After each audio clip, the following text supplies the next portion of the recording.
100 दफ़ा जो ये कलमा पढ़ेगा, ला इलाहा इल्लल्लाहु वहदहु ला शरीका लहु लहुल मुल्क व लहुल हम्द युहयी व युमीत व हुवा हय्युल ला यमूत व हुवा अला कुल्लि शैइन क़दीर, कि उसे बनी इस्माइल के गुलाम आज़ाद करने का सवाब मिलेगा। और आप सल्लल्लाहु अलैहि वसल्लम ने सही हदीस में फरमाया कि जिसने ये कलमा सुबह 100 दफ़ा पढ़ा तो उससे ज्यादा कोई नेकी सारा दिन कमा ही नहीं सकता सिवाय उस शख्स के जो इससे भी ज्यादा मर्तबा पढ़े। ठीक। इसी तरह तीसरा कलमा जो है सुब्हानल्लाहि वल्हम्दुलिल्लाहि वला इलाहा इल्लल्लाहु वल्लाहु अकबर, आप सल्लल्लाहु अलैहि वसल्लम ने फरमाया कि सूरज जिन चीजों पे तुलू होता है, यानी जमीन और आसमान की जितनी चीजें जिन पर सूरज तुलू होता है, मुराद ये कि तमाम कायनात, तो इससे ज्यादा अल्लाह को कोई महबूब कलिमा है नहीं। तो इसलिए सुबह शाम इन कलिमात का, इनमें से किसी एक तस्बीह को मुंतखब कर लें, उसका विर्द करना चाहिए। 100 दफ़ा कम से कम मिक़दार है, अहादीस में जो आती कम से कम मिक़दार है 100 दफ़ा सुबह 100 दफ़ा शाम। और ये तस्बीहात मकरू वक्त में भी की जा सकती हैं। मकरू वक्त में सिर्फ सजदा करना जायज़ नहीं है, तिलावत करना, तस्बीहात पढ़ना जायज़ है। रहा ये मसला कि ख़वातीन अगर यानी तुलुए आफ्ताब से पहले फजर की नमाज पढ़ती हैं, तो अगर सूरज इस दौरान तुलू हो गया तो नमाज फासिद हो जाएगी। इसलिए तुलुए आफ्ताब से पहले पहले, यानी सूरज का किनारा तुलू होने से पहले पहले नमाज ख़त्म करना ज़रूरी है। तो इस दौरान अगर वो वहीं बैठ के जिक्रुल्लाह करेंगी और इशराक पढ़ेंगी तो हदीस में आता है हज और उम्रे का सवाब मिलता है। इस फजीलत में मर्द और औरत सब बराबर हैं। अलबत्ता ये बात है कि फजर की नमाज में इतनी ताखीर करना ये खिलाफ सुन्नत है। अच्छा, मर्दों के लिए फजर में ताखीर अफजल है क्योंकि जमात की तकसीर की वजह से, तकसीर जमात हो, इसलिए फुक़हा लिखते हैं कि औरत के लिए अव्वल वक्त में पढ़ना अफजल है। इसलिए खवातीन को चाहिए कि जैसे ही फजर का वक्त दाखिल होता है वो फजर की नमाज पढ़ लें और फिर उसके बाद तवील वक्त तक जिक्र और अस्कार में मशगूल हों। लेकिन अगर वो देर से भी पढ़ती हैं तो चूंकि हदीस में अलल तलाक है कि जो फजर पढ़े और वहां बैठ के जिक्रुल्लाह करे और इशराक की नमाज पढ़े तो हज उम्रे का सवाब मिलता है, तो सवाब इंशाल्लाह मिलेगा।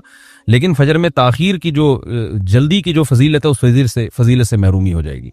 तो मेरे भाई, यारिफूना निअमतल्लाहि सुम्मा युनकिरूनहा, अल्लाह कहते हैं अल्लाह की नेमतों को मानते भी हो, उसके बाद भी क्या बन जाते हो, ऐसे महसूस, ऐसे शो करते हो जैसे हमें कुछ पता नहीं है। युनकिरून, इनकार का मतलब किसी चीज को अचंबा समझना, ऐसे बन जाते हो जैसे तुम्हें कुछ पता ही नहीं है।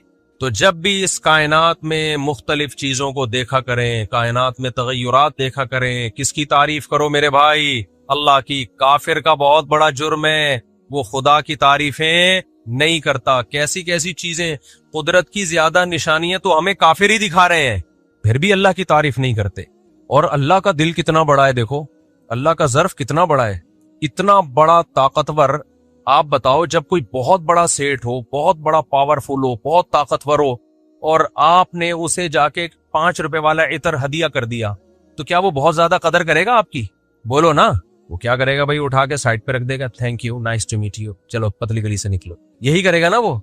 लेकिन कमाल की बात है कि अल्लाह इतना पावरफुल, ऐसी कायनात में उसने रंग भर दी। एक मच्छर की इतनी सी खोपड़ी में 100 से ज्यादा आंखें हैं, समझ रहे हो, 100 से ज्यादा आंखें एडजस्ट कैसे की हैं। और उसका जो खून चूसने का सेटअप है ऐसा है कि आप मच्छर पे दीवाने हो जाओ। क्या डॉक्टर सिरिंज से निकालता होगा किसी का खून टेस्ट करने के लिए, जो मच्छर निकालता है, पूरा सेटअप है उसका, पहले केमिकल छोड़ के उस जगह को सुन करेगा। इतना निजाम, इतने से मच्छर की खोपड़ी में ऐसे सॉफ्टवेयर इंस्टॉल हो गए भाई। दूध को देख लो, अनार को देख लो, उन्जुरु इला समरिही इदा असमर, अल्लाह कहते हैं जरा देखो तो सही इसके फल को, कैसा खुश जायका। पैदा कहां से हो रहा है? मिट्टी, पानी और गोबर के मिलाप से। काफिर बस आपको रिपोर्टें पेश करता रहेगा, अनार में इतना जिंक है, इतना आयरन है, इतना विटामिन सी है, और इतना ये है और इतना वो है। रिपोर्टें पेश करने के अलावा आगे नहीं बढ़ेगा वो, चूंकि ये खुदा को मानते नहीं है, आखिरत का हिसाब नहीं है, तभी रिपोर्टें पेश करने के बाद भी ये इंसानियत के लिए बड़े बेरहम होते हैं। यकीन ना आए तो देख लो ना फिलिस्तीन में क्या हो रहा है। तो मेरे भाई, बात ये चल रही थी कि जो खुदा के मुनकिर है ना, जो आखिरत के मुनकिर है, वो अल्लाह की निशानियां सुबह शाम देखते हैं, मगर अल्लाह से उनका कोई रिलेशन, बोलो, नहीं होता। अल्लाह ये चाहते हैं कि जब मेरी निशानियां देख रहे हो ना तुम सुबह शाम, तो मुझसे क्या करो? मोहब्बत करो। तो 2-3 मिनट में बात को समेट के खत्म करता हूं। मुझसे मोहब्बत करो।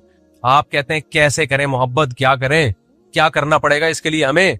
भाई आपको 2 काम करने पड़ेंगे, बुराइयों को छोड़ना पड़ेगा और अल्लाह का नाम कसरत से जबान से लेना पड़ेगा। मैं बता रहा था अल्लाह का ज़र्फ बहुत बड़ा है।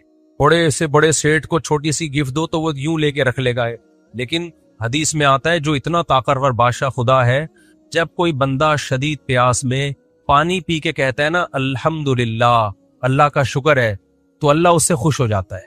ये कितना छोटा सा गिफ्ट है, बल्कि गिफ्ट ही नहीं है ना, आपने मान लिया कि ये मुझे किसने पिलाया है? मेरे अल्लाह ने। अल्लाह तेरा शुक्र है।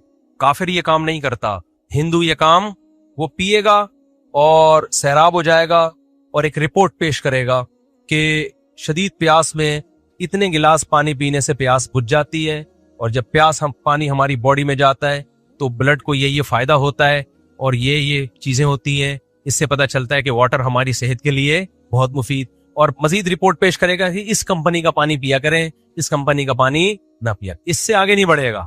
मुसलमान को जब प्यास लगती है और पानी पीता है तो क्या कहता है? अल्हम्दुलिल्लाहिल्लज़ी अतअमना व सक़ाना। खाना खाता है, पानी पीता है, तमाम तारीफें उस अल्लाह के लिए जिसने हमें खिलाया। शदीद भूख में कैसा मजा आता है। तभी मैं कहता हूँ रोजे रखा करो, इफ्तारी का बड़ा मजा है। जब दस्तरखान पे इंसान बैठता है ना, अल्लाह के लिए भूखा प्यासा होके जब बैठता है, कितना मजा आता है। उस खाने की में अलग ही रूहानियत होती है। हमारे एक दोस्त पेशावर में, बूढ़े आदमी, गपशप हो रही थी उनसे।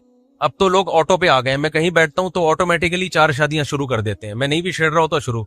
तो मैं वहां बैठे हुए बुजुर्ग सफेद दाढ़ी वाले, रूस के दौर में अफगानिस्तान में बड़ा जिहाद किया उन्होंने।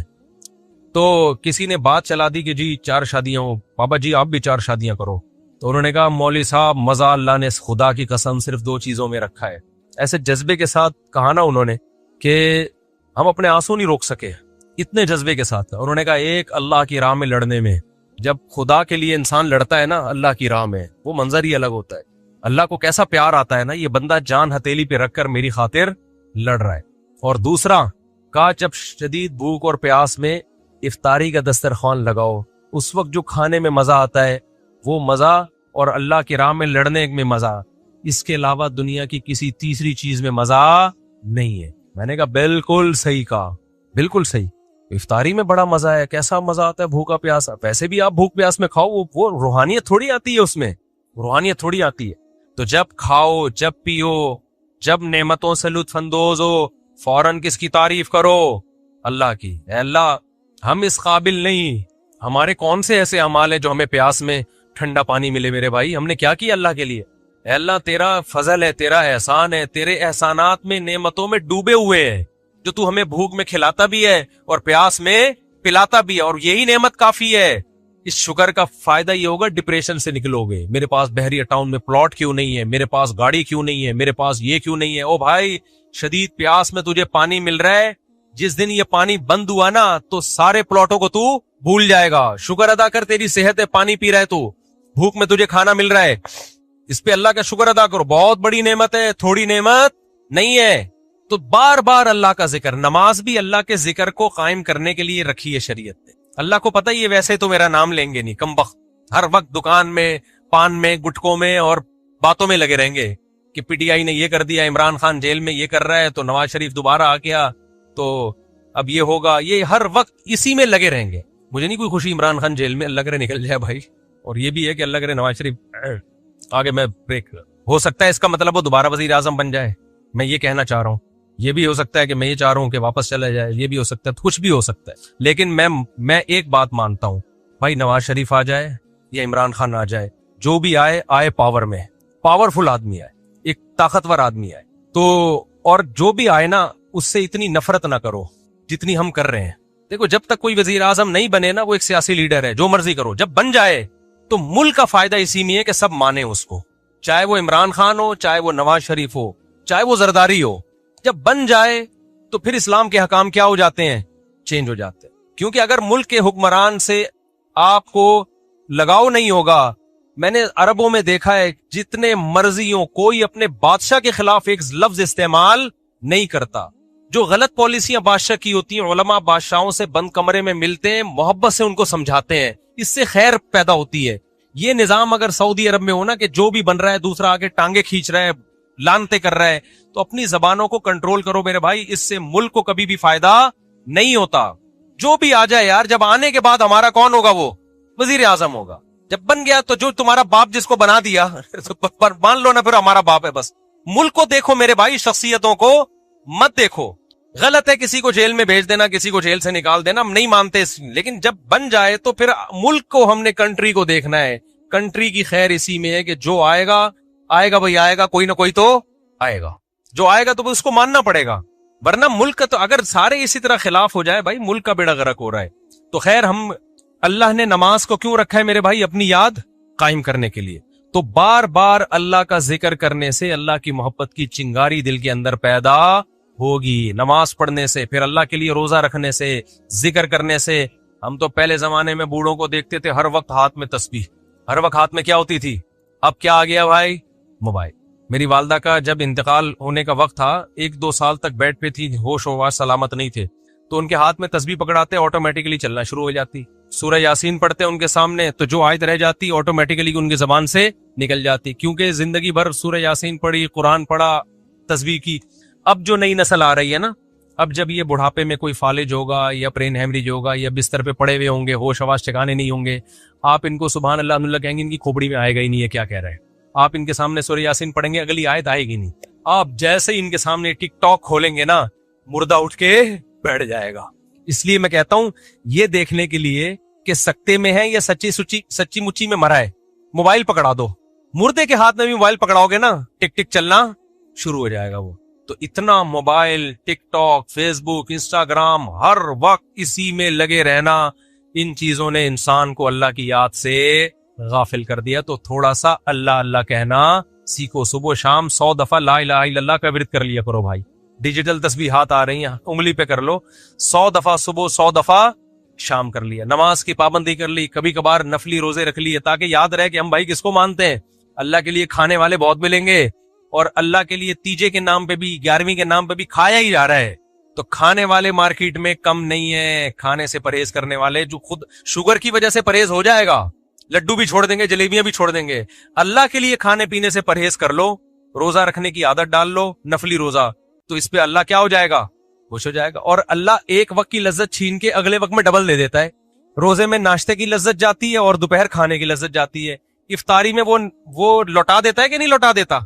इफ्तारी में अल्लाह वो डबल मजा दे देता है कि चल भाई, तूने सुबह नाश्ता भी नहीं किया, हालांकि सहरी करके बैठा हुआ है, 6 पराठे खाए थे सहरी में, और दोपहर खाना भी नहीं खाया, तो चल मैं तुझे ये लज्जत दुनिया में क्या कर रहा हूं, इफ्तारी में लौटा रहा हूं। सेहत भी अच्छी होगी, अल्लाह भी खुश होगा।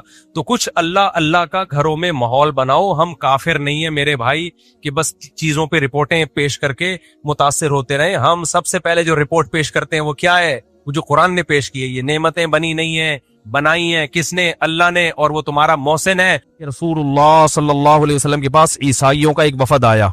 उन्होंने कहा कि नबी सल्लल्लाहु अलैहि वसल्लम ने उनको बताया कि ईसा इब्न मरियम अल्लाह के बेटे नहीं है। तो उन्होंने कहा कुरान, तौरात में तो लिखा है अल्लाह के बेटे, तौरात में लिखा है अल्लाह के बेटे होंगे। तो उनको बताया गया, जो तफसीर की किताबों में लिखा है, कि कुरान में कुछ चीजें मुतशाबिह, अल्लाह के कलाम में कुछ चीजें मुतशाबिहात होती हैं, सही है ना? तो उनको असल उम्मुल किताब पे पेश किया जाएगा। तौरात जगह जगह ये कह रही है कि अल्लाह जैसा कोई भी नहीं है, ना उसने किसी को जना, ना वो किसी से जना गया। लैसा कमिस्लिही शैउन, जो कुरान कह रहा है, अकायद में तो तौरात भी यही कह रही थी, उस जैसा कोई भी नहीं है। तो अब अगर अल्लाह ने बिलफर्ज किसी को बेटा कह दिया, तो ये मजाजन कहा है, हकीकतन नहीं कहा। मजाजन तो अपने से बड़े को भी बेटा कह दिया जाता है। आप 20 साल के, 40 साल के, आपने कहा बेटा तो जरा इंसान का बच्चा बन के चल। तो यहां इसमें हकीकी बेटे होने का कोई शायबा मौजूद नहीं है। बिलफर्ज अगर अल्लाह ने तौरात में कहीं ईसा इब्न मरियम को बेटा कहा है, तो सिर्फ महबूब के माने में कि महबूब है, इसके अलावा कोई और माना इसका नहीं है। क्योंकि तौरात के इस आयत ये मुतशाबे है, इसको आप पेश करोगे किस पर? मुहकम पर। मुहकम आयतें तौरात की कह रही हैं कि अल्लाह ना किसी को जना, ना वो किसी से जना गया, और उस जैसा कोई भी नहीं है। तो तुम उनको छोड़कर इस आयत के दर पे हो गए हो। तो ये फितना परस्ती की अलामत है। बहुत मुश्किल नहीं है समझाना, अल्हम्दुलिल्लाह बहुत आसान है समझाना। एक तो तकिया कलाम ऐसा गलत किस्म का बन गया है, बहुत आसान है समझाना आप लोगों को, अल्हम्दुलिल्लाह सब किस्मों में आ गया। लेकिन अभी जब ये बयान जाएगा ना यूट्यूब पे, फिर आप देखो कैसी कैसी गालियां मिलती हैं। ये वाला नहीं, इससे जो थोड़ा सा मैंने अभी टच मारा है ना पिछले वाले हिस्से पे, उस पे बहुत टेंशन खड़ी हो जाती है। तो अल्लाह ने क्या कहा कि मुतशाबे को किस पे पेश करते हैं? मुहकम पे। अब मैं मुतशाबे की किस्में बताऊं। कुरान में जो मुतशाबिहात हैं 2 किस्म के हैं। एक मुतशाबिहुल माना, कि जिसका हकीकी माना ही मालूम नहीं है, जैसे अलिफ लाम मीम, नून, काफ, हा या आइन, सौद, इनका हकीकी माना ही मालूम नहीं है कि क्या, इसमें हम कहते हैं अल्लाहु आलमु बिमुरादी। एक मुतशाबे वो हैं जिनके हकीकी माना तो मालूम है, मगर उसकी कैफियत हमें मालूम नहीं है। अर्रहमानु अलल अर्श इस्तवा, रहमान अर्श पर मुस्तवी हो गया। मुस्तवी होना कहते हैं कहीं जगह जाके करार हासिल करना, बैठ जाना। अल्लाह अर्श पर बैठ गया जाके, जाहिरी तर्जमा तो इसका ये होगा। तो हम ये नहीं कह सकते इसका लफ्जी तर्जमा हमें नहीं आता, भाई वो तो आता है। अब इसकी कैफियत क्या है, ये मुतशाबिहात में से, क्योंकि अल्लाह का बैठना हमारे बैठने जैसा नहीं है, अल्लाह का किसी जगह करार हासिल करना हमारी तरह नहीं है। तो जिसकी तबीयत में फितना होगा वो इन आयतों को अवाम में बयान करेगा और इस पे मुनाजरे करेगा, इस पे लड़ेगा। और जो कुरान कह रहा है वर्रासिखून फिल इल्म, जो इल्म में मजबूत लोग हैं, गहरे हैं, वो क्या कहते हैं, कुल्लुम मिन इंदी रब्बिना, सब अल्लाह की तरफ से है, हम सब पर ईमान लाए। अल्लाह तू ही जानता है इसकी हकीकत क्या है, तो यानी इसकी कैफियत क्या है। तो इसलिए इसी तरह हदीस में, कुरान में आता है, हदीस में भी ऐसी बहुत सारी आयतें आई हैं। हदीस में आता है रात के आखिरी हिस्से में अल्लाह आसमान दुनिया पे आ जाते हैं और कहते हैं हल में मुस्तगफिरिन अगफिरु लहू, कोई है गुनाहों से माफी मांगने वाला, मैं उसके गुनाहों को माफ करूं। अब जो अक्लमंद है वो कहते हैं भाई अल्लाह आता है जैसे आता है, हमें क्या पता। वो इस मौके से फायदा उठाता है, कहते हैं इसका जो रूह है ना इस हदीस की, वो ये कि रात के आखिरी हिस्से में दुआएं ज्यादा कबूल होती हैं। वो रात के आखिरी हिस्से में उठेगा, गिड़गिड़ाएगा, अल्लाह से कारोबार मांगेगा, रिस्क मांगेगा। और जो फितना परस्त है वो कहेगा अल्लाह जब यहां आता है रात के आखिरी हिस्से में, तो अमरीका में तो दिन हो रहा होता है, तो वहां अल्लाह वहीं ऊपर ही होता है, पाकिस्तान में नीचे आ जाता है। ये तो अजीब सी बात हो गई, तो साड़ी अकलिच नहीं आ रही। फिर वैसे किताबें लिखेगा, इसका ये मतलब है, इसका ये मतलब है, अपनी भी सलाहियतें बर्बाद करेगा, कौम की भी मिल जाएगा आपको यूट्यूब पे, आप देखो इस पे मुनाजरे मिल जाएंगे आपको। भाई अल्लाह ही जाने यार, हमें तो हमें अब अल्लाह हमारी तरह का थोड़ी है कि हम उसको कहें यूं करके आ रहा है तो यूं करके आ रहा है। भाई अल्लाह आता है, बस जो हमें नहीं पता कैसे आता है बस। कुरान हदीस में आता है, कुरान में तो अल्लाह के हाथ का भी तस्करा है कि अल्लाह का हाथ, और हदीस में आता है कि अल्लाह के दोनों हाथ दाने हैं। अब ये और अजीब, पहले तो अल्लाह के हाथ का मतलब कि भाई अल्लाह तो हाथ पाओ का मोहताज थोड़ी, फिर दोनों दाएं कैसे, राइट और लेफ्ट जो है ना, ये तो एक दूसरे की निस्बत कहा जाता है। ये चीज लेफ्ट है इसकी निस्बत, और ये राइट है इसकी निस्बत। अगर मैं यहां ले आऊं ये, तो ये लेफ्ट बन गई इसकी निस्बत। लेफ्ट राइट बजाते खुद तो कुछ नहीं होता ना, लेफ्ट का मतलब होता है इसकी निस्बत लेफ्ट में है। तो दोनों हाथ राइट अकली तौर पर तो पॉसिबल है ही नहीं। जब एक हाथ है तो उसके मुकाबले में दूसरा यकीनन लेफ्ट ही होगा, लेकिन हदीस में आता है दोनों क्या है, राइट। क्योंकि लेफ्ट जो है ना, लेफ्ट का लफ्ज एक नहुसत की अलामत समझा जाता है, तो अल्लाह के हाथ में तो बरकत ही है भाई। तो इसलिए हम कहेंगे भाई जैसे है, एक रिवायत में यह भी आता है कि अल्लाह रोटी पकाएंगे अपने बंदों के लिए क़यामत के दिन, ठीक है ना। अब जो सेंसलेस लोग हैं वो तो पागलों की तरह पागल होते रहेंगे। जिनको अल्लाह ने शऊर दिया वो कहेंगे भाई नबी बयान कर रहे हैं, हम सुन रहे हैं, बस अल्लाह मोहब्बत का इजहार करेंगे जिस तरह से करेंगे, अल्लाह की मर्जी। अल्लाह ने कुरान में कहा कि ए शैतान तूने उस आदम को फरिश्ता नहीं, उस आदम को सरदा क्यों नहीं किया, लिमा खलक़तु बियदैया, जिसको मैंने अपने दोनों हाथों से बनाया है। अब अल्लाह जानता है भाई ये दोनों हाथ से बनाना मोहब्बत से भी किनाया होता है ना, कि मोहब्बत से, तो बस अल्लाह ने दोनों हाथ से बनाया, पता नहीं कैसे बनाया भाई, हाथ ही समझ में नहीं आ रहे हमें तो दोनों कहां से, और फिर दोनों से बनाना कहां से आएगा। बस हम समझ गए कि कहना क्या चाह रहे हैं, अल्लाह ताला बताना क्या चाह रहे हैं। भाई बड़े प्रोटोकॉल से बनाया हम, और तू इसको सजदा नहीं कर रहा। मैं तुझे कहता गधे को सजदा कर, शेर को सजदा कर, उल्लू को सजदा कर, तू नहीं करता, समझ में आता है। ये तो बड़ी तुझे पता है, बड़ा एहतमाम किया, इसके बनाने से पहले मैंने फरिश्तों को इत्तला दी है कि एक मखलूक ला रहा हूं दुनिया में। तो अक्लमंद लोग इन चीजों में नहीं पढ़ते। अल्लाह अर्श पर है जैसे कि उसकी शान है, हमें नहीं पता। और इलैहि यसअदुल कलिमुत तय्यब, पाकीज़ा कलिमात अल्लाह की तरफ आसमान पे जाते हैं। कैसे जाते हैं? अब लोग कहते हैं इस पे जिहत लाजिम आ रही, भाई तुम्हारे लिए लाजिम आ रही है, हम मुझे लोग, मैं जिसका बयान देता हूँ बहुत नेगेटिव कमेंट्स आते हैं। एक साहब ने मुझे बहुत कहा कि आपने कहा अल्लाह अर्श पर, इसका मतलब अल्लाह का मकान लाजिम आ रहा है, जब मकान लाजिम आ रहा है तो जिहत लाजिम आ रही है, इसकी सिमत में तो अल्लाह का कोई जिस्म है, इसका मतलब वो सिमत में तो जिस्म ही होता है। और मैंने कहा भाई बावला हो जाएगा, थोड़े दिनों में बावला हो जाएगा और मुझे भी बावला कर देगा। मैंने कहा हदीस में आता है एक बांदी रसूलुल्लाह सल्लल्लाहु अलैहि वसल्लम के पास आई, आप सल्लल्लाहु अलैहि वसल्लम ने उससे पूछा अईन अल्लाह, अल्लाह कहाँ है? उसने उंगली उठा के आसमान की तरफ इशारा किया, फिस समा, आसमान में। आपने फरमाया आतिक़हा फ़इन्नहा मोमिना, इसको आजाद कर दो, ये मोमिन है। तो मैंने कहा जो इस हदीस का मतलब था मेरा मतलब भी वही है। अब जा बैठ के आप किताबें लिखो, इस पे कुछ भी लिखो। नबी ने उस औरत को नहीं फरमाया कि तुम्हारा ये तो जिहत लाजिम आ रही, तो मकान लाजिम आ रहा है, तो फलाना लाजिम आ रहा है, टिमकाना लाजिम आ रहा है। आप बैठ के उसकी तावीलें करते रहो, मुझे कोई एतराज नहीं है। मैंने कहा मैं इसी को ले रहा हूं भाई, जाहिरी अल्फाज तो यही है। ऊपर कहने में, जैसे उन बांदी ने कह दिया कि अल्लाह ऊपर है, तो हम भी क्या कहेंगे भाई अल्लाह आसमान पे। अब कोई हमसे पूछे ये तो जिहत लाजिम आ रही है, भाई तुम, हमें नहीं पता क्या लाजिम आ रहा है, मुतशाबिहात में से, ठीक है ना। हमें जिस तरह अल्लाह ने बता दिया हम उस पर ईमान लाएंगे। कोई एतराज करेगा, हम बोलेंगे भाई ये एतराज जब होता कि जब अल्लाह को हम अपने ऊपर कयास करें। वो सत्तार भाई ऊपर है, फिर आपको वो तो ये बैठे हुए हैं, ऊपर कहां से हो गए? मैं कहूं भाई बाकी 70 भाई तो 2 जगह तो एक टाइम पे हो नहीं सकते, क्या ख्याल है? तो अल्लाह अल्लाह है भाई, लईसा कमिस्लिही शैउन, उसकी हकीकत हमारी अकल से बालातर है। तो वो आसमान दुनिया पर भी आता है, वो अर्श पे भी होता है उसी वक्त पे, हमें नहीं पता कैसे होता है। और बाज उलमा ने कह दिया अल्लाह की रहमत आती है आसमानों पे, तो उसको अल्लाह ने आने से ताबीर किया। वो भी बहुत से उलमा का मजहब है कि उसमें तावील की जाएगी, लेकिन ऐसी तावील जो कुरान और हदीस से मैच कर रही हो। हम उस मजहब को भी दुरुस्त मानते हैं, लेकिन हम कहते हैं कि तावील की जरूरत नहीं है, कि जब एक लफ्ज जाहिर है तो उसको जाहिर पर ही छोड़ दिया जाए, ठीक है ना।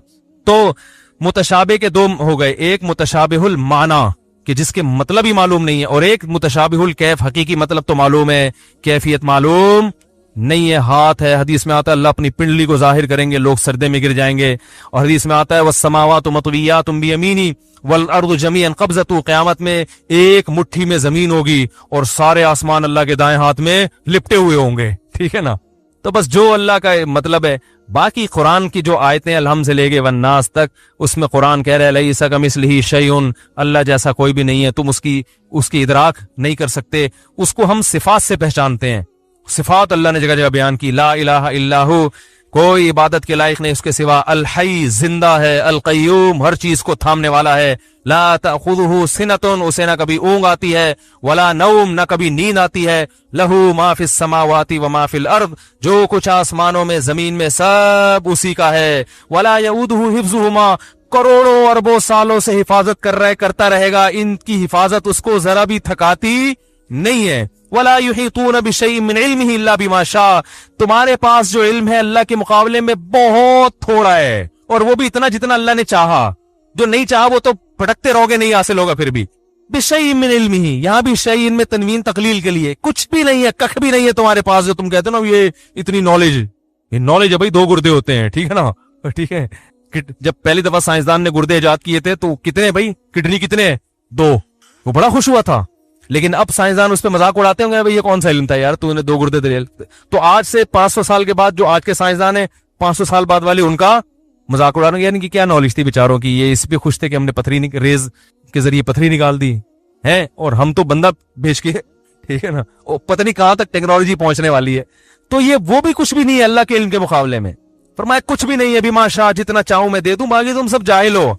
वला युहीतून बिशैइन मिन इल्मिही इल्ला बिमा शाअ वसिअ कुर्सिय्युहु अस्समावाति वल अर्द। अब ये कुर्सी का लफ्ज़ फिर आ गया, उसकी जो कुर्सी है वो आसमानों और जमीनों को घेरे हुए। अब कुर्सी तो बादशाहों की होती है। अब कोई पागल बोलेगा यार अल्लाह की कुर्सी का मतलब अल्लाह बैठता भी होगा उस पर, जब बैठता होगा तो फिर मकान लाजिम आ रहा है, फिर जिस्म, फिर उसके 4 पाए, अल्लाह का वजन माज अल्लाह कैसे उठा रहे हैं, फिर वो कुर्सी गोल कैसे? अरे भाई बादशाहों की कुर्सी होती है, अल्लाह ने कहा मेरी भी कुर्सी है। बादशाह की कुर्सी छोटी होती है, अल्लाह की कुर्सी अल्लाह के हिसाब से पूरे आसमान जमीन को घेरा हुआ है। बस काफी है इतना नॉलेज के लिए, ठीक है ना, इससे ज्यादा आगे जाने की चंदा जरूरत नहीं है। वसिअ कुर्सिय्युहु अस्समावाति वल अर्ज़ वला यऊदुहु हिफ्ज़ुहुमा व हुवल अलीयुल अज़ीम। आखिर में अल्लाह ने आयतुल कुर्सी को खत्म किया कि अली भी है और अजीम भी है। उलू मर्तबे के लिहाज से, आजमत हर लिहाज से उसमें बुलंदी ही बुलंदी है।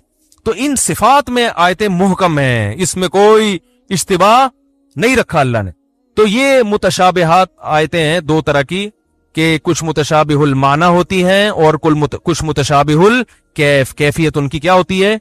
मजहूल होती है, लेकिन उसका मफहूम वाज़ेह होता है। और वहां जहां कुरान में इजमाल आएगा तो वो फिर हदीस में उसकी तशरीह होगी, और जहां कुरान और हदीस दोनों में इजमाल है तो वहां फुकहा तशरीह करते हैं। समझ रहे? तो अल्लाह ताला हमें समझने की अमल की तौफीक अता फरमाए। सूरह नून में नून खत्म हो गया, नून का जो लफ्ज मुतशाबिहात में से है ना, तो इस पे बयान क्या हो गया है आज हमने। मैं इसलिए कह रहा हूं ताकि आपको यकीन हो, थोड़ा सा आगे खिसक गए हम लोग, वरना आप कहेंगे अभी तक सूरह नून शुरू ही नहीं की इन्होंने, तो ये तो इमाम मेहदी तक भी किस्सा लगता नहीं है। तो मैं तसल्ली के लिए बता रहा हूं, नून के नून तक हम पहुंच चुके हैं। अगले हफ्ते वल कलमी से शुरू करेंगे इंशाअल्लाह, ठीक है। अल्लाह समझने की अमल की तौफीक अता फरमाए। जल्दी सवालात ने, सवाल स्पीड भाई, बच्चों को जरा खामोश कराएं भाई। नाफ बाल क्या है भाई? नाई बाल काटने वाली की कमाई कैसी है? शेव करना ही मैंने तफसील से बता दिया था, बताया नहीं था? जो हेयर ड्रेसर की कमाई है ना, अगर वो नाजायज तरीके से बाल काटता है, आधा सर टिंड कर दिया, आधा सर के बाल बाकी रखे, हदीस में इससे मना किया गया है। या दाढ़ी काटने का काम करता है, शेव बनाता है, तो फिर उसकी इस अमल की अर्निंग जायज नहीं है। जो जायज काम कर रहा है उसकी अर्निंग जायज है। बगलों के बाल कम अज कम नाई से ना साफ करवाए, कि नहीं, हया के खिलाफ है। अपनी गंदगी दूसरों को दिखाना ये अच्छी चीज। मैंने देखा है लोग, में कभी जाओ ना एड्रेस के पास, लोग बैठे होते हैं वो बनियान उतार के वो बैठे होते हैं। यार अपनी गंदगी दूसरे को क्यों दिखा रहे हो? ये हया के खिलाफ, ये खुद कर लिया करें। मुफ्ती साहब मुझे एक लड़की 4 साल से पसंद है, मगर मैंने आज तक इससे बात करने की कोशिश नहीं की, क्योंकि मैंने इसे सीधा साधा निकाह का पैगाम भेजना चाहता हूँ। मसला है कि थोड़ी मॉडर्न है। अब मेरा पूरा 1.5 घंटे के बयान में से ये वाला क्लिप यूट्यूबर्स निकालेंगे और मिलियंस तक इसके व्यूअर्स पहुंच जाएंगे, और मेरा इमेज दुनिया के सामने जाएगा कि यार ये हर दूसरे दिन की यही बात हो रही होती है। समझ रहे हो? ये चल रहा है मार्केट में। जो पूरा बयान है वो एक तरफ। तो भाई जो आपको पसंद है, क्या पूछा इन्होंने सवाल होने में, मगर मैंने आज तक इससे बात, भाई सुभान अल्लाह, आपकी गैरत को सलाम है भाईजान, जो भी हैं कि आप इतने नेक कि पसंद होने के बावजूद आपने अब तक उससे बातचीत नहीं की। माशाल्लाह, निकाह का पैगाम भेजा है, भेजना चाहता हूं। इतनी बात तो जरूरी है भाई। आपको पसंद है और इतने शर्मीले के बिल्कुल ही बात नहीं कर रहे, तो इतनी बात कर सकते हैं कि निकाह का पैगाम भेज सकते हैं। भेज दें। थोड़ी मॉडर्न है तो मॉडर्न का मसला बड़ा, मॉडर्न होना तो बुरी चीज नहीं है, वो तो जमाने के हिसाब से हर आदमी मॉडर्न होता जा रहा है। जो देसी है वो तो गधे पे सवारी करते हैं भाई, मॉडर्न आदमी गाड़ी करेगा, बाइक रखेगा। तो बेदीन ना हो। अगर वो बेपर्दा है तो मेरा मशवरा है कि आप उसको पसंद करना छोड़ दें। मसला ये होता है कि जब निकाह करके वो आएगी, बच्चे पैदा होंगे, बेटियां जब पैदा होंगी तो बेटियां फिर माँ को फॉलो करती है। अम्मा अगर बेपर्दा हैं तो आपकी बेटियां पर्दा नहीं करेंगी, इल्ला माशाअल्लाह कोई हो जाए तो एक अलग बात है, लेकिन बच्चियां माँ ही को फॉलो करती हैं, ज़हन में रखें। समझ रहे? तो फिर आप बहुत पछताएंगे, फिर आप कहेंगे फिर लड़ाइयां होंगी, किस आते हैं वो, क्योंकि इंसान अपनी बेटियों के बारे में बड़ा गैरतमंद होता है, तो वो फिर बड़ा, और फिर लड़की बेपर्दा हो या वो मॉडर्न हो जाए तो भी बर्दाश्त है, वो फिर बदतमीज भी हो जाती है बाज दफा, सब नहीं, फिर वो बदतमीज भी हो जाती हैं। जब हया खत्म हो गई ना तो तमीज शाट। ये तमीज और हया दोनों साथ साथ, अक्सर बेशतर साथ साथ चलती हैं। मैं अक्सर इसलिए कह रहा हूं कि बाज हया वाली हैं मगर बदतमीज हो जाती हैं, और बाज बेपर्दा हैं मगर वो फिर भी तमीज से रहती हैं, लेकिन ज्यादातर जो है ना वो इसके खिलाफ हो रहा है। जलजले के बारे में भाई, जलजले के बारे में, जलजला आया, अल्लाह ताला जितने भी लोग उसमें हलाक हुए हैं, शहीद हुए हैं, अल्लाह उनकी मगफिरत फरमाए, जख्मियों की अल्लाह ताला शिफा अता फरमाए।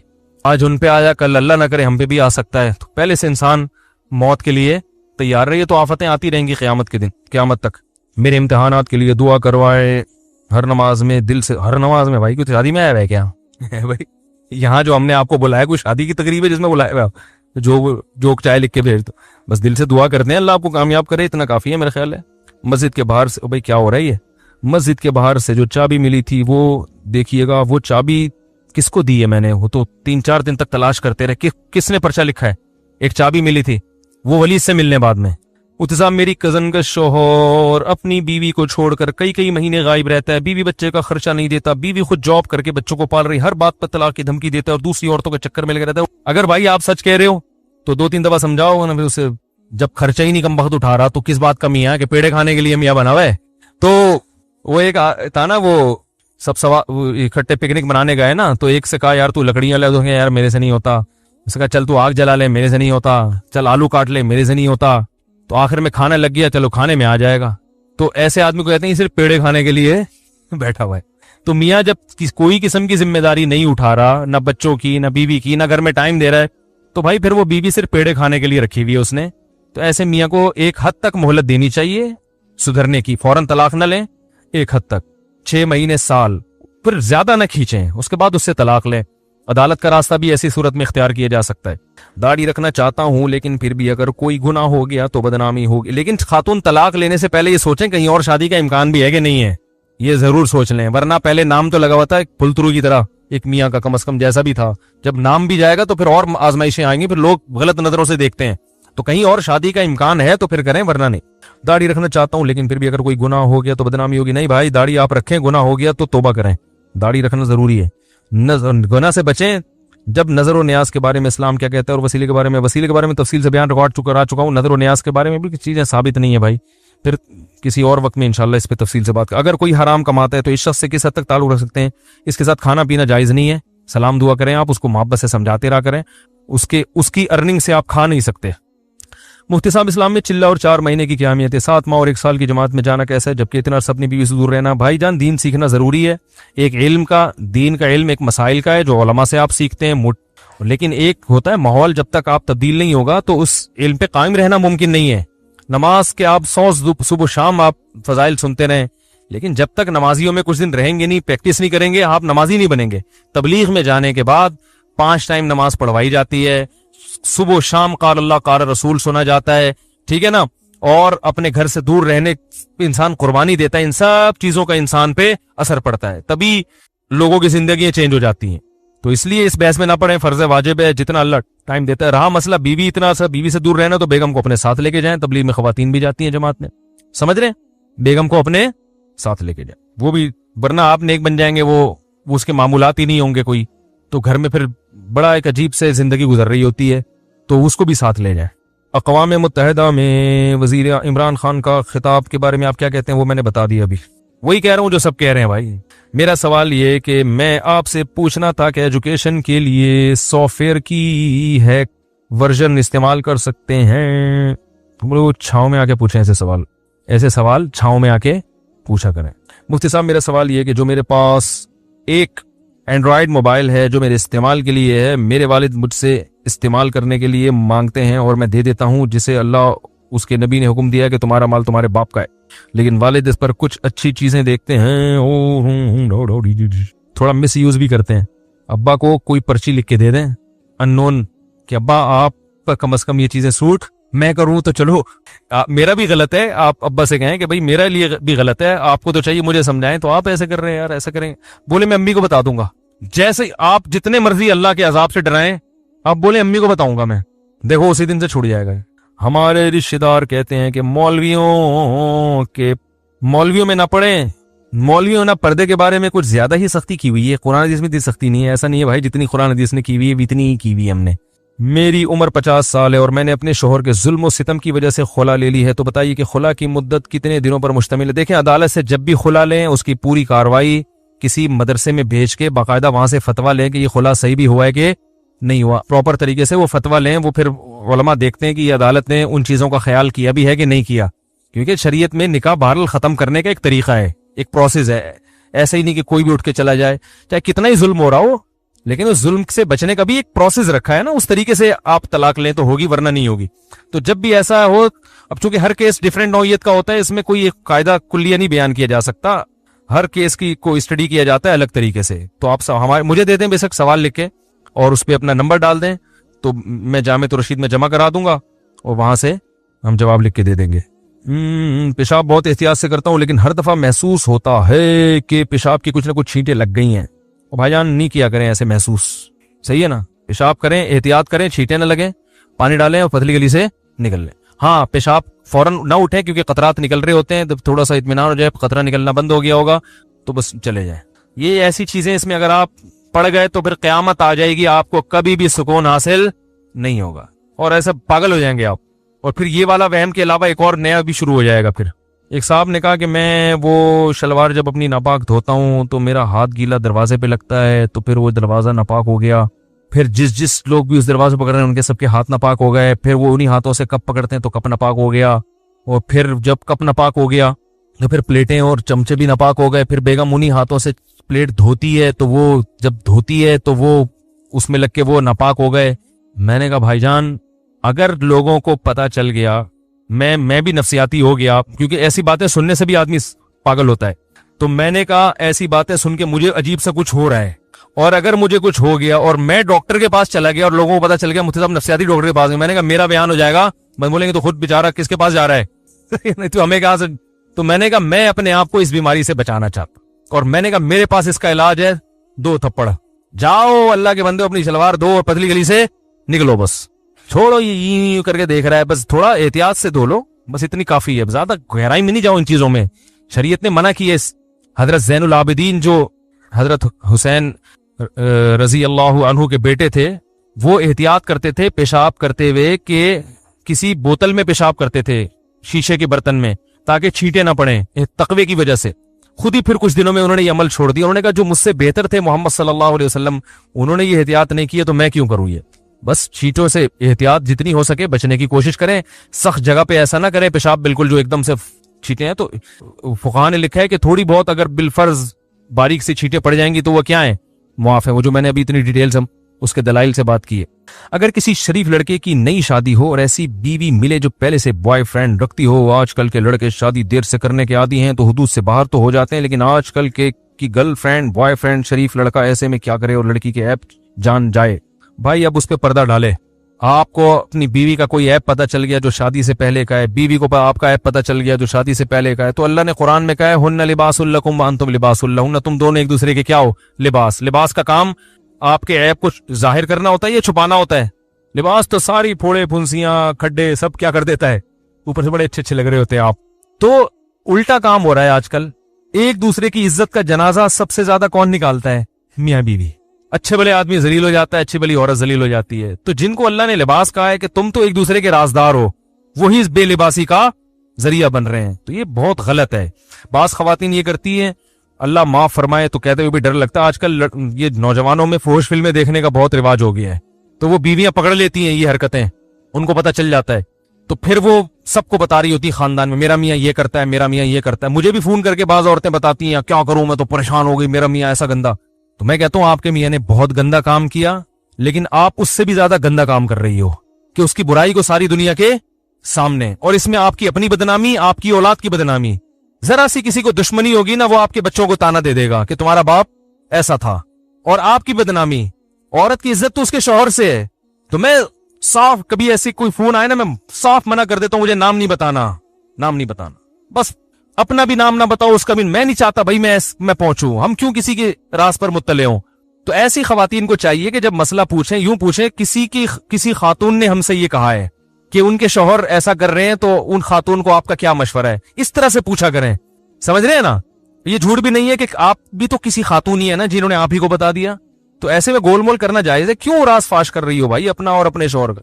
तो उसमें सबसे पहला हुक्म यह है कि भाई उसके राज को किसी को ना बताएं। खवातीन क्या करती हैं, एक को बताए किसी को बताना नहीं, मैं तुम्हें बता रही हूँ किसी को बताना, वो 6 को बताएगी देखो सिर्फ तुम्हें बता रही हो, किसी को बताना नहीं। और जब वो 18,000 लोगों तक बात पहुंचती है तो फुहश फिल्मों में मजीद इजाफा कर करके लगाई बुझाई के फिर नाजायज ताल्लुकात, और वो जो नहीं भी गई होती है ना, वो 20 इल्जामात और लग के आगे जरब होती चली जाती है। वो बेचारा कमबख्त बाद में तौबा भी कर लेता है बाज दफा रो रो के और छोड़ देता है, लेकिन वो अपनी बीवी की निगाहों में भी गिर गया, मुआशरे की निगाहों में भी, औलाद की निगाहों में भी गिर गया, क्योंकि ये बातें फिर औलाद तक भी किसी न किसी जरिए से पहुंच जाती हैं। तो इसलिए बहुत, मैं ये नहीं कह रहा, उसका दिफा नहीं कर रहा, आपके मियाओं का काम गंदा किया बहुत ही, लेकिन उस गंदे काम का हल ये है कि आप उसको मोहब्बत से अलग ले जाके समझाएं। समझ में आ रही है बात?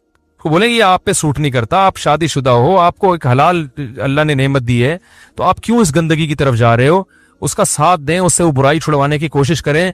फिर भी अगर वो नहीं छोड़ता, वो तो सब्र करें। फिर हर बुराई हमारे इख्तियार में नहीं है कि हम क्या करें, खत्म कर दें।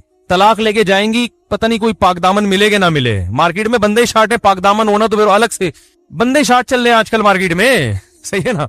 ऐसा ना हो अगले के पास जाए, वो देखने में बड़ा अच्छा लग रहा हो, पता चला कि ये तो वो कम से कम फिल्मों पर गुजारा कर रहा था, तो कम बहुत स्काइप पे लड़कियों से बातें कर रहा है। वो एक गुलाम था, गुलाम, वो अपने मौला से परेशान था, ये जुल्म करता है तो मुझे बेच दे। उसने कहा देख आजकल जमाना बड़ा खराब है, अगला मिलेगा मुझसे भी बड़ा जालिम। उसने कहा नहीं तेरे से बड़ा जालिम नहीं हो सकता। ये हमने नफतुल अरब में वाकया पढ़ा था। तो उसने बेच दिया उसको, अगले के पास गया, वो और चित्रौल लगाया करता था उसके उसने कहा यार पहले वाला तो फिर भी अच्छा था। तो फिर मजबूरन वो उसने कहा देख जमाना बड़ा खराब है, मुझसे बुरा ही मिलेगा, मुझसे अच्छा नहीं मिलेगा। मजबूरन कहेंगे नहीं इतना बुरा कौन। तो बिल आखिर वो लंबा किस्सा है, ऐसा आदमी मिला, वो मुताले का शौकीन था। मौला जो था ना मालिक, वो क्या करता था, इसका सर मुड़ा के इस स्टैंड के तौर पर ना इसको बिठाता था और इसके सर पे चिराग रख देता था और कहता हिलना नहीं। चिराग तो ऐसी चीज है ना, गर्म तेल होता है, जरा सा हिले वो तो। अब ये पूरी रात ऐसे, और वो मोहतरम इसमें क्या कर रहे हैं, मुताला कर, सही है ना। उस पे ये सब्र करके बैठ गया कि भाई ऐसा ना हो कि अब कोई गर्दन काटने वाला ही आएगा। तो पूरी इस कोशिश करें शौहर की ये गंदगियां छूट जाएं। नहीं छूट रही तो अल्लाह ताला उसको सजा देना चाहेगा, सजा देगा, जो अल्लाह का उसके साथ मामला है। लेकिन अपना घर को खराब ना करें, इसके बड़े नुकसानात होते हैं, इससे बड़ा फितना और फितना हो जाता है। और उस कमबख्त को भी चाहिए कि अल्लाह के बंदे कुछ अल्लाह का खौफ करो। तुम्हारी बीवी पे क्या असर पड़ रहा है, इसका असर तो बुरा पड़ता है, बहरहाल उसके दिल से इज्जत निकल जाती है, वकार निकल जाता है, और अल्लाह ना करे बच्चों को पता चल गया, वो फिर बाप का वकार हमेशा के लिए निकल जाता है। तो बच्चे फिर आजकल इतने समझदार थोड़ी हैं कि बाप के एहसानात को देखें, वो एक बुराई को देख रहे होते हैं। तो इन चीजों को छोड़ देना ही आफियत है। आखिरत भी खराब, दुनिया भी खराब हो रही है इसमें। और अगर किसी से गुनाह हो गया भाई, तौबा का दरवाजा खुला हुआ है, गिड़गिड़ाओ अल्लाह के सामने, अल्लाह तौबा करने के लिए, कबूल करने के लिए तैयार है। आदत पड़ गई है तो अहलुल्लाह से इस्लाही ताल्लुक कायम करो कि भाई मुझे इसकी लत पड़ गई है, कैसे ये लत छूटे, कैसे आदत छूटे। और नफ्सियाती डॉक्टर भी इसका अच्छा इलाज करते हैं। जो साइकोलॉजिस्ट है ना, उनसे भी राब्ता किया जा सकता है कि मुझे फिल्में देखने की आदत पड़ गई है, मैं इस बुराई को, क्योंकि नफ्सियाती बीमारी है ना, ये दिमाग एक चीज का आदी हो जाता है, तो दिमागी डॉक्टर इसका अच्छा इलाज कर लेते हैं। उनसे राब्ता किया जाए। भाई मैं पास दफा डॉक्टर जरा जरूर से ज्यादा ब्रॉड माइंडेड होते हैं, वो कहते हैं क्या हो गया, देख लिया तो क्या हो गया, रिलैक्स। उसको इस तरह का डॉक्टर हो तो आप उससे बोले ये मेरी हेडेक है कि ये बुराई है या नहीं है, आप मुझसे ये छुड़वाएं, मैं आपको इस चीज के पैसे दे रहा हूं बस। क्योंकि बाद इस तरह के भी डॉक्टरों के केस आ रहे हैं। मैंने एक लड़के को आदत पड़ी हुई थी इसी किस्म की बुराई की, मैंने कहा डॉक्टर से राब्ता करो, तो वो डॉक्टर ने उसको बोला भाई इससे कुछ नहीं होता यार, कोई मसला नहीं है, रिलैक्स हो जाते, थोड़ा सा ऐसे इजी फील कर लेते हो तो क्या हो जाता। मैंने कहा इसको तो साले को पकड़ के चित्रौल लगाओ, उल्लू का पट्टा, ये क्या कहो, फिर वो उल्लू का पट्टा निकाल देना, है ना। तो मैंने कहा ये लोगों को गलत गाइड कर रहा है बुराई के, और इसके बड़े नुकसानात हैं।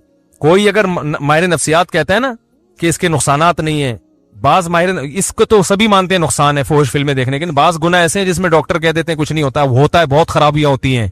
तो वो आप हमसे पूछें तो हम आपको बताएंगे उसमें क्या क्या बुराइयां, कि फिजिकली इंसान उसको बॉडी को बहुत नुकसान होता है। तो हाँ, ये जो हकीम बास बढ़ा देते हैं कि यूं खून की कमी हो जाती है, ये ऐसा कुछ नहीं होता, लेकिन फिजिकली बहुत सारे इंसान को पेचीदगियां पैदा हो जाती हैं। अल्लाह ने सिर्फ एक रास्ता रखा है ना कि निकाह करके अपनी ख्वाहिश पूरी करो, इसके अलावा कोई भी रास्ता इख्तियार करेंगे आपकी बॉडी उससे मुतासिर होगी और आप मेंटली बहुत डिस्टर्ब हो जाएंगे। तो इसके बहुत सारे नुकसानात हैं, इसलिए डॉक्टर से जाके कहें भाई मैं इलाज के लिए आया हूं, मुझसे ये मैं छुड़वाना ही छुड़वाना है, पैसे आपको इस चीज के दूंगा मैं। तो नसियाती डॉक्टर भी इसका बहुत अच्छा इलाज करते हैं। फितर की नमाज में दुआ क़ुनूत, बहुत ज्यादा टाइम नहीं हो गया, थक गए हैं लोग यार, फिर अगले हफ्ते दें। सुब्हानक अल्लाहुम्मा व बिहम्दिका नशहदु अल्ला इलाहा इल्ला अंता नस्तगफिरुका व नतूबु इलैक।